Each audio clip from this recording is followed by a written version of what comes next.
So, hey everyone, we have another great interview by Johnny. So, hey Johnny, welcome to the interview. Thank you. Thank you, Dr. Berg. Great. You're actually calling from California. So, I want to know about your history, your past. What type of problems that you were having? Was it weight? Was it other health issues? Can you tell us a little bit about that? Yeah, growing up, I always struggled with weight. It was mostly growing up in a Hispanic household. I was always introduced to high fats or a lot of carbohydrate foods, and I was constantly eating all the time, no control. And I reached the point in my life at a young age, I was about 14, that I was extremely overweight, and I decided to make a change. I started working out, but I I would always reach a plateau. When I mean a plateau is I would lose a certain amount of weight, but after that I wouldn't know what to do. And I struggled with that problem for about 7 years after, until I Wow. was like about 21, until I got introduced into intermittent fasting. Wow. So, how old are you right now? I'm 26. So, you got introduced to intermittent fasting, and then tell me, was that the turning point that you started to improve, or tell us what happened? Yeah. I got introduced to intermittent fasting, and I started introducing also different workouts to my lifestyle. Started doing weight training along with high intensity workouts, and that was paramount in my weight loss journey. But it wasn't until I ran into your videos that I actually started getting even better results, because I was still getting results as far as getting strength and conditioning, but I wasn't getting any results as far as getting abs or physical appearance, if that makes any sense. Uh, but once I got introduced to intermittent to your videos and got introduced to the whole ketogenic diet, that's when I saw the biggest improvements in my body. That's awesome. So you combined both of them together. Did you find that, um, like initially when you did the intermittent fasting, were you just doing a little bit too many carbs? Yes, I would do intermittent fasting all day. I would fast for about 20 hours, and then I would eat a large meal. I would have like Chick-fil-A, I would have burgers, I would eat anything, something with super high carbs. I would sometimes have pizza, and then I would just spike my insulin all the way up, and I would crash. I would fall asleep, go wake up, fast again all day, and then do the same thing over and over. So I would get energy throughout the day, but as soon as I would eat, I was done for the day. I wouldn't get Wow. any more energy, and my results were also plateau. So this is a good point, everyone. When you do intermittent fasting and you eat junk foods, and I know some people get offended because they say, well, I'm eating healthy junk foods or I'm eating healthy foods, and what they consider healthy maybe might be healthy, but it could be the wrong type of foods. It could be just too high in carbs. You combine the two and you could really create some serious effects, like in your aftershot. So did you find that you started losing more in your midsection when you did that? Yes, as when I started the ketogenic diet, or just Yeah. uh, yes, I would I would fast all day and then combine with the high fat. Most of my calories were from fat. That's when I started shredding the stubborn fat from my midsection. And what took me 3 months to get, I was getting results in about a month. So this is a great example. Like you would think that you eat fat, you're going to get fat, but that's not what happened. Right. Wow. It's amazing. It's actually really amazing. And people don't believe it because it sounds too good to be true, but you need to try it. Hey, when I was about I think 18, I tried to gain weight because I was too thin at that age, and so I went to the grocery store. I remember starting to eat more fat. I was eating like whole milk and fatty cheese and butter, and I started losing more weight. I'm like, it actually caused me to lose weight. I didn't connect the dots at the time, but I have personal reality on that. So tell me, what is how many times are you eating a day right now?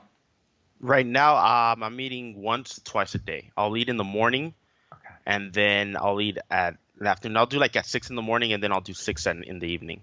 Awesome. And are you hungry in the morning? Yes. Okay. At first, I wasn't. I was eating 3 times a day, and I shortened it Okay. down to two. I was not hungry in the morning, but now I started getting appetite in the morning. 'Cause And you, I just eat when I'm hungry. And now that I've figured it out, it's in the morning and at night for me. that's That's what works awesome. for me. Do you, and then give me an example of what you would have for breakfast. I'll have about 3 strips of bacon, organic bacon, or the grass-fed bacon, and about 2 eggs.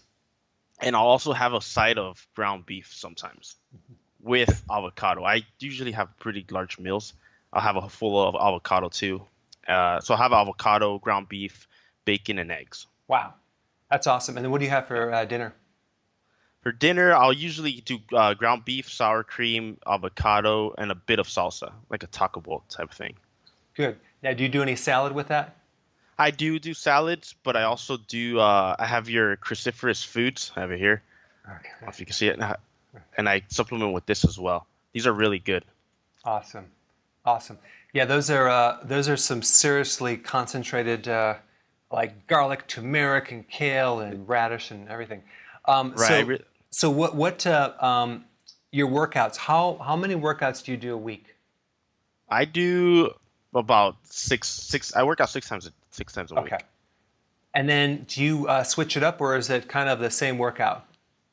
I switch it up. I like to do a high intensity interval training. Okay.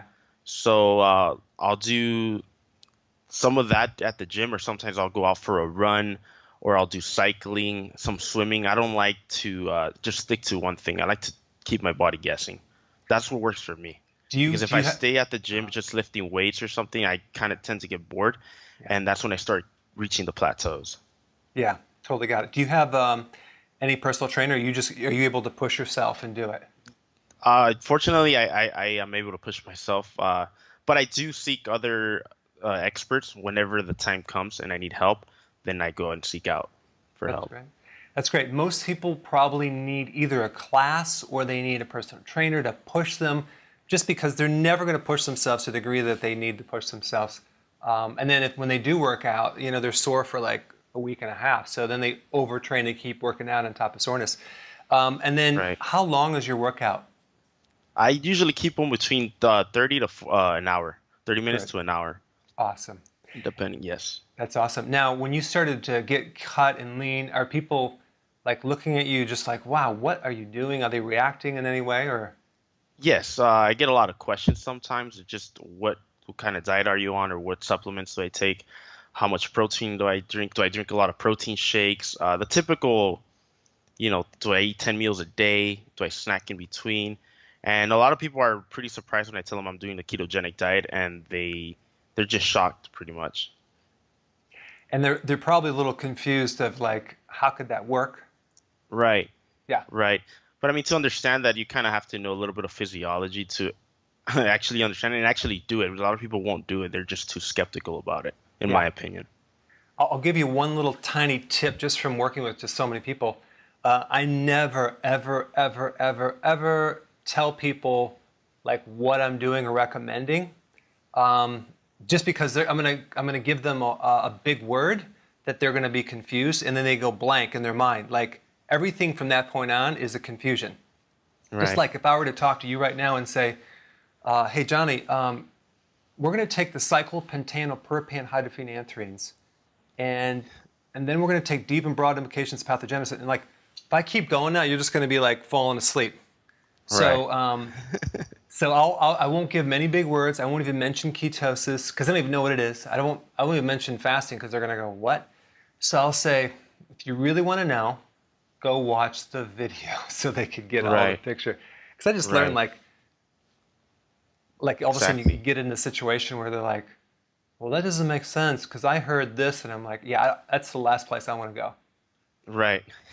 And a lot of these people, or I mean, that I've encountered, haven't tried many different diets. Mm-hmm. So they kind of just stick to the one size fits all Yeah. mentality, and they're stubborn to that. No, well, that you have to eat 6 times a day, you have to snack in between, and all sorts of things. But they don't try it. My mentality is I've tried many diets, and that's how I learn. I mean, that's how you pretty much learn. You have to try the thing and see how your body reacts to it. And fortunately, this ketogenic diet has been I very well know. for me. It's amazing. I mean, I guess what we're running up is just fixed ideas, especially in the areas of weight loss, because you have a lot of opinions out there that people pick up and they actually use that as their principle. And then I come along and tell them the opposite and they become more confused. So I realize I have to kind of almost clear up their past confusions and in a way that doesn't make them too wrong. Right. Mainly it's like, okay, so is what you're doing now working? No. Okay. Do you want to try something else? Oh, you do? Right. Okay. Then come with me. Let me show you. But it's a Exactly. situation. Yeah, that's awesome. Well, I'm impressed. Your before and afters are amazing. So, Thank you, um, Dr. Berg. so you've done really well. Awesome. So I want to thank you for your feedback. I think it's going to give other people some ideas of what to do, and it's going to give them, more hope that they're going to be on the right track. So we're going to send this out there and get great comments, and then we'll stay in touch. Sounds good, Dr. Berg. Thank you. You're welcome. Okay, have a Thank you. good day. All right. Thanks. You too. Sure.